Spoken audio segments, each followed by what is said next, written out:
listeners, we're back with another episode of Flockast, and I'm Jake Kuhn, and we're joined with Colin Long. As always, what's going on, Colin? Jake, good afternoon. It's good to be back. How you been? I'm doing fantastic. These past couple weeks, this past month have been pretty chaotic for me. I know things have been going crazy for you. Not as much as you, though. I mean, you've been on tour. You've been slinging dies. I can see you already got some fresh merch behind you there. This is the stuff that is remaining from the tour or Tur. whatever.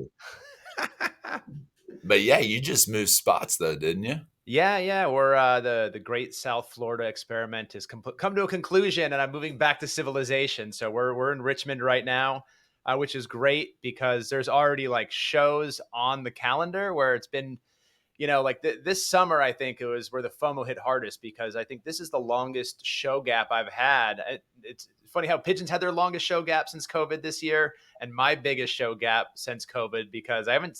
The February shows are my last shows. I've missed, and I literally missed, and it pains me to say it, is that I didn't see a single Pigeons Dog Frasco tour stop because the move work. I didn't. So Monday Green. I mean, look, I didn't suffer, but from a pigeon standpoint, I just got to watch everybody. I shout out to Jenny and Lee and everyone who streamed, at least get me to watch the shows. But it was interesting, because getting to watch it from afar, it seemed like it was a great time. The vibes were high. You were vending at a bunch of shows. I know other people who are vending as well. It seemed like, look, where at first I think when they announced, early this year when there was no Dome Fest, obviously there was resounding bummed outness, I guess, across the flock. But I think with what they pulled out this summer, even curveballs, Ben stepping out for a second, I think the show went on, and I think that it really turned a negative into an overwhelming positive, in my opinion. Yeah, I would totally agree with that. And if you were at any of the shows, you could definitely pick up on the vibe that was going on. Like a lot of people, is 5 hours of music. If you showed up there at earliest points, and I mean, you definitely wanted to. Dogs in the Pile actually are like really fantastic band, and Frasco was really working on his uh, major deal pipes as he was going through tour and stuff. But yeah, we haven't really had an episode since Jenny was on last time before the Georgia Theater show. So we haven't, you and I really talked that much since then. So I just wanted to do a quick episode letting people know what was going on with us, and then try to do a little bit of a call out for people who were at the shows, the Pigeons Frasco shows, to reach out and like have us start interviewing some uh, people with some firsthand accounts on their experiences. Yeah, I think I'm going to get the studio fully set up this weekend. I'm kind of a little makeshift setup right now, but I feel I'll get something on the wall behind me. Not as fresh as your dies there, but I'll get something up there. But looking forward to getting back, recording some more episodes. I think it was just between. I mean, you were driving your usual million miles between shows. I was like, damn, you're going to the next one. All right, killer. I love it. All right, nice. But I think upcoming, this is where all of a sudden now the DC shows are a 90-minute drive from me. I mean, let's go, baby. You're going to see me there, no doubt about it. Now I'm like, I looked up the train. I got a 6-hour train ride to Hartford. I'm like, you know what? I can hop on the Amtrak for $80 round trip. Let's go. All of a sudden now I have a bunch of shows with either driving distance and easy travel. I don't even have to fly if I don't want to. It's going to be exciting to close out, even looking at Pittsburgh as well. So trying to get a few more shows in the calendar now that I'm back. But other cool shows have coming up because, as soon as I got to Richmond, I'm like, all right, what are the local venues, the national, there's a couple other ones. And I'm like, oh, Guar's playing on the 2nd. I didn't realize that Guar is from Richmond. They're Virginia band. Well, that explains the Guar bar that's in Richmond. That's actually why we looked it up, and we were like, it's weird that they would have a Guar bar here. But I'm like, oh, if they're from Guar, or if they're from here, we are absolutely going to go get doused in blood at a Guar show. Why the hell not? I'm so excited. I'm going to go see tonight. not Splintered Sunlight. What's it called? Dark Star Orchestra is playing at a park, 15 minutes from my place. Next Wednesday, Carl Denson's playing at the National, I think. So all of a sudden, I just like, whew, feels good to be back. I got that fresh energy getting out of Miami. I love it.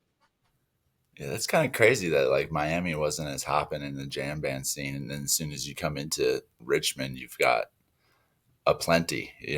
That's Well, crazy. I said this: if you're in South Florida, if you're into Latin music, if you're into EDM, you got it all. If you're into big acts, if you want to go see Bad Bunny or Dua Lipa, did I say that right? Anyway, you got plenty of that stuff coming in, right? But if you want to see pigeons, if you want to see fish, if you want to see the magic beans, it's going to be few and far between before those guys come around, unfortunately. And it makes sense. The market down there is not as big for it. But that's why I'm grateful to be back. I think that was obviously music was a big part of it. I think the FOMO from this year specifically hit the hardest. I miss my friends. To be honest, it's the music, it's the people. Getting back to where I can give out some big fat hugs at set break to some weird looking people. I can't wait. It's what I'm here for. Yeah, and I mean, I just wanted to give my like general experience of the entire tour as well, because I was at least nine of the shows this summer, and I wasn't expecting that coming up into this summer when Pigeons opened up the opportunity for vendors to be at the shows. It totally changed the whole outlook of my summer plans as far as Pigeons go, No doubt. and stuff like that. And I wasn't ready at all. In between shows, I was cranking out as many tie dyes as I could get done for the next show. So, like, in between each show, I had fresh stuff to be selling and stuff like that. So, Well, you on also my end, underestimate how much work it is to actually do a die because until I did it myself, I didn't realize what goes into it. And it's not like you can just whip these things out with just on a machine, right? You got to hand make all these. You got to hand tie them up. Like it's a process. yeah, and I've luckily have gotten my process down to like a little bit of a science. I mean, I guess enough for me to get some uh, dyes out, but yeah, big shout out to Pigeons and 1111 management for letting people do uh do the vending to try to create that atmosphere of a festival or like a little bit of a shakedown in between sets, which I thought was cool. It gave like kind of like a little community for the flock like hangout spot because people would come over in between sets. We'd have a group of people and stuff like that. So that was always cool. And I was always able to meet more Pigeons fans and stuff like that and hand out free stickers and try to like, you know, let people know that there's also other weird people here that love pigeons as much as they do and Frasco and dogs and stuff No like that. shortage of weird people, but that's what we're here for as well. But like, I Yeah. got to ask, like, of all the stops, which was your favorite spot from a vending standpoint? Like, which one was like the best setup, best vibe, whatever it was? But where did you enjoy the most? Well, honestly, all of them were fantastic. Didn't have any personally didn't have any problems, no gripes about any of the venues or anything like that. Everyone was great. I mean, communication could have maybe been a little bit better, but you figure things out. But honestly, the most recent two were fantastic, and that was the Outpost in West Virginia and then Devil's Backbone in Virginia. The Outpost is a fantastic spot. I would love for Pigeons to return there. It's a very small, intimate place. It's like right in a holler in West Virginia. And at night you can see the Milky Way. It was just like there's cabins all the way around the little stage area. And like if you rent a cabin, you can pretty much just chill on this at your cabin the entire night, or you can go down in front and then there's camping and it's just awesome. It's in the New River Gorge. The owner's fantastic. The staff is great. And then like Pigeons just went off. I mean, if you listen to that show, it's just great. And then Devil's Backbone was also very fun show. I like Devil's Backbone. I love that area of the country in Virginia near the Blue Ridge Mountains and stuff like that. So Yeah, just what I overall. will say, just to comment on Virginia, I look outside and I don't see a single skyscraper, a building. It's trees, trees and trees. I can smell it. I mean, yeah, I'm happy to be up here. Just to piggyback on the niceness of the nature around here. It's great. Yeah, dude, I love Virginia and West Virginia. I mean, I'm a big Colorado person. Obviously, my name my son Boulder, but you forget how rural and mountainous West Virginia is as soon as you start hitting those country roads, man. I'll tell you what. That's why, honestly, I didn't do Charlotte. I was planning on like so. The West Virginia show wasn't a Pigeons Frasco Dogs tour, so I wasn't originally booked or planning on doing that show as a vendor. It was kind of like a last minute thing. I was going to go as a fan and just like hang out before I'd go to Devil's Backbone in Charlotte as a vendor. But I saw 2 days before the concert that they had food trucks and vendors. So I reached out personally to the venue, and the owner, Ross, his name, first name's Ross. I forget his last name, but great dude. He said, "Yeah, come on down. Ross. Yeah, come on down, set up and have a good time." And I did that and it was great. So, ended up doing so good there. And then the last day at Devil's Backbone, I decided in the morning, to head home and not go to Charlotte because like Devil's Backbone is in a remote area. To get in there, the roads are windy and crazy and stuff like that. And having your car packed up with like, you know, racks and tie dyes and stuff like that. I was Yeah. like, even for me to get to Charlotte, I'm an hour on back roads. And I'm just like, I don't really want to even drive to Charlotte at this point. I'm just going to head home. So Yeah. that's what I ended up doing. And I was like, well,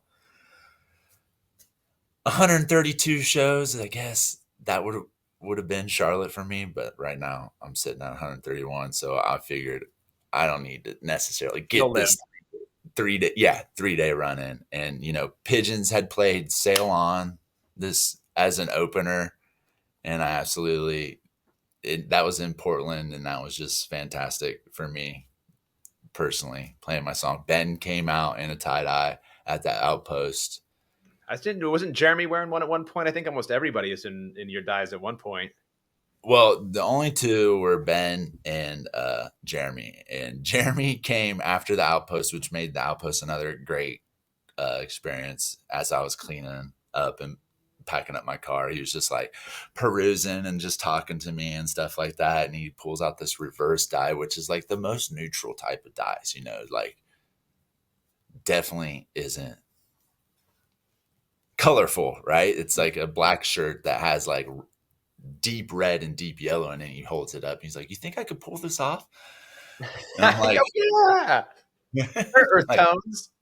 yeah, exactly. I was like, "It is kind of earth tones." And he's like, "Yeah, yeah." He's like, "You mind if I get this?" I was like, "Yeah, no problem. Take it. It's all you."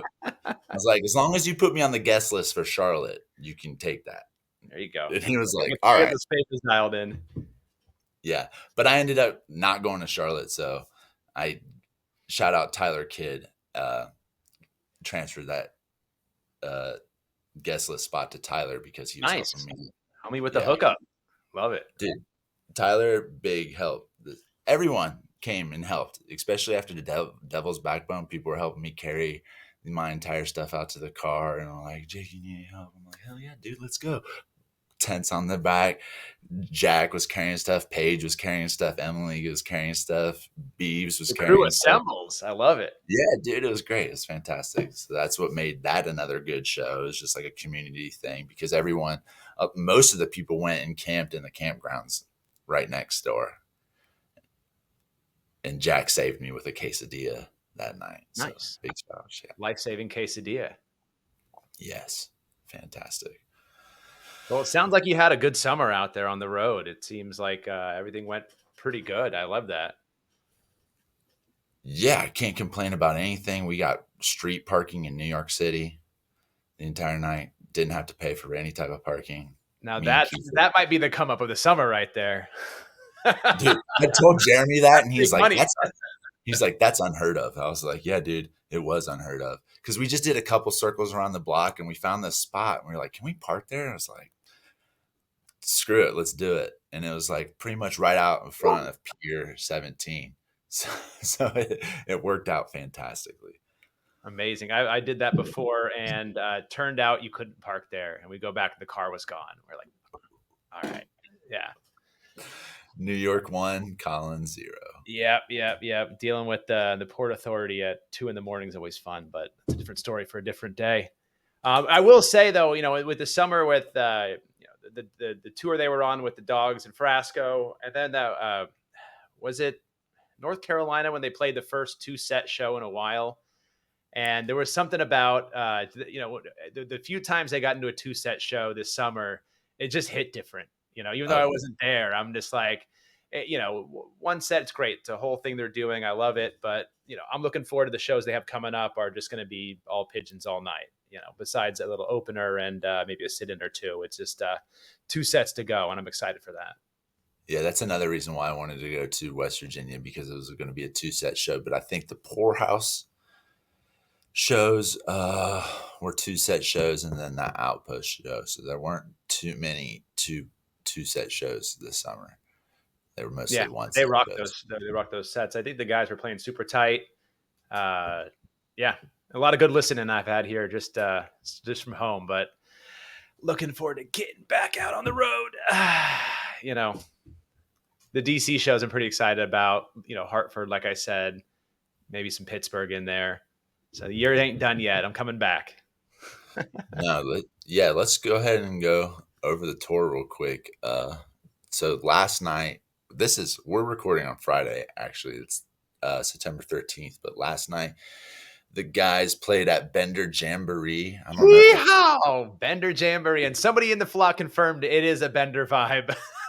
yeah, Charles pal. Shout out Charles. Yeah, Yeah, he was at the Outpost, so he's bopping around the country right now seeing love pigeons. it, That's cool. love it. But Las Vegas, yeah, I don't know if they're playing there any more nights. I think it might just be a one nighter. No, But I think then they Jack said he was in Vegas tonight, and what a bummer! You go there the night after the pigeons are there. What? I remember I was flying home from Los Angeles years ago, and I had a layover in Vegas, and I knew pigeons were playing in Vegas at the time my plane landed, and I had my layover, and I'm a mile from the guys playing, and I'm about to get on another plane and fly back to Pennsylvania. Oh my god! The thought crossed my mind just to go.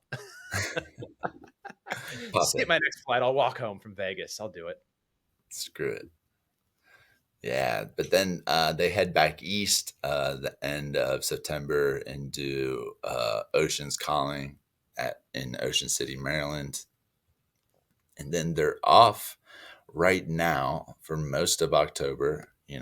They've been popping in these dates here and there. So we'll see what happens if they got anything going on in the beginning of October. But as of now, they only have Naperville, Illinois, this event called Howlin' at the Moon. It's October 25th. And then they're doing Halloween in the Midwest. So they're starting off Halloween night, which is actually a Thursday, October 31st, at the Vogue Theater in Indianapolis. It's going to be tough for me to get to that one, and being so close to Columbus and in the Midwest. The Indianapolis shows and Indiana shows in general are just always great. Yeah. Pigeons throw down for Indy Flock fam, and Indy Flock fam always shows up for pigeons. Mad love for Indie Flock fam. But then next night is my son's second birthday, and they're playing in Nashville at the Brooklyn Bowl. Brooklyn Bowl shows are always great. You got Kendall Street Company open up most of these shows this entire run as well. Then they head down to November 2nd, Asheville, North Carolina at the Orange Peel, which I imagine will be an awesome show as well. I love the orange peel. Orange Peel is awesome. And then the third, they wrap up their little Halloween run in Raleigh, North Carolina at the Lincoln Theater. But then they start their Northeast run in Burlington, Vermont at Higher Ground, then head to Albany November 8th at Empire Live, and then finish out that little run in New York for 2 nights in Buffalo at the Town Ballroom, November 9th and 10th, which I believe I will be making those shows. Ooh. They are a Saturday and Sunday. So Tiffany and I are going to try to make that happen, at least one of those shows, because the Ballroom are always great shows. I love Buffalo. Buffalo gets love, dude. They turn out. Buffalo. Buffalo love. Yeah, I mean, there's plenty of heaters that have come out of Buffalo over the years, so definitely shows they're going to bring it. Yeah. And then that pretty much wraps up their November dates so far. They could potentially announce some dates at the end of November leading up to what they just announced. Was that yesterday or earlier Day this before, week? I think. Yeah. Hartford, Connecticut, 3-day run at the Infinity Music Hall, Which is which a cool venue. I saw a Dogs in the Pile fish after party there. I guess was it 2 years ago, something like that. Sweet venue though. I like the setup. I feel like it's intimate enough where the stage has a great layout. I think that place is gonna rage. nice. Hell Yeah, yeah. 3-day runs. That's what they've been doing now. It's yeah. like I so saw that one cool. come up, and I was like, all right, I think I could work this one out. We'll see. We'll see.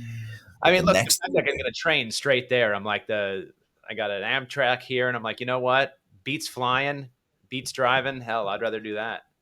yeah, do that. That's awesome. Yeah. We don't even think about trains in Ohio. It's just driving.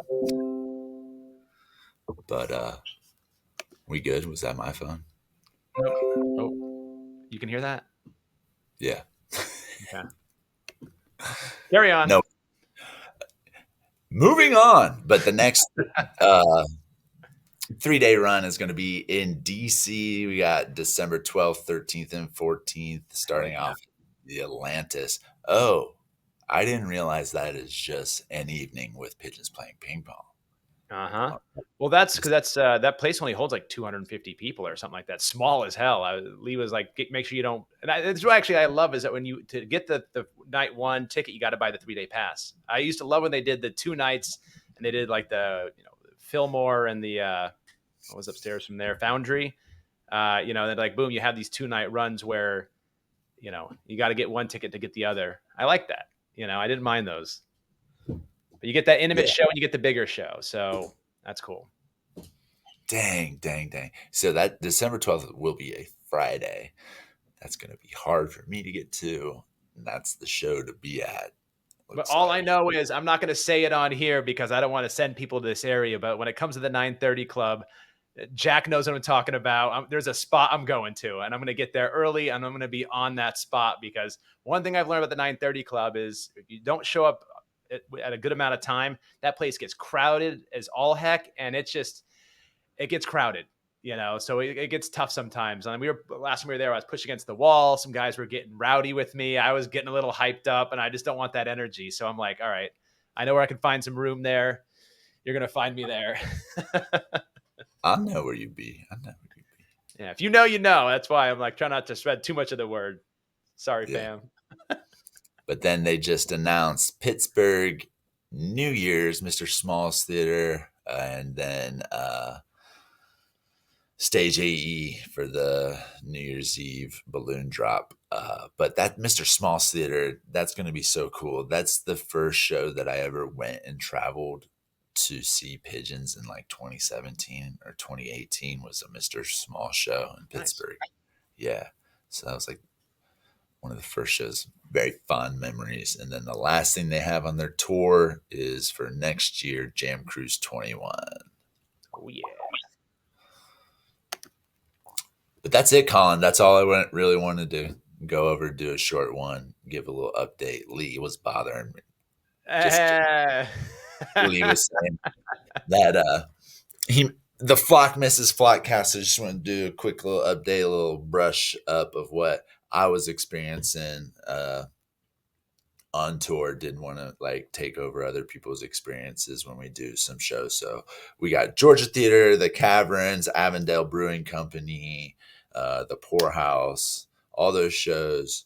the Pier, Portland, all to cover. We'll try to get some people on to talk about those shows. I know Jack's itching, biting at the bit, ready to talk some shop about some pigeons. So Yeah, look, I am too. So, yeah, more to come, everybody. Thanks as always for tuning in. We appreciate every one of you for listening or watching or whatever else you would take in your media. all right, All right. Any last words, Jake? that's it, man.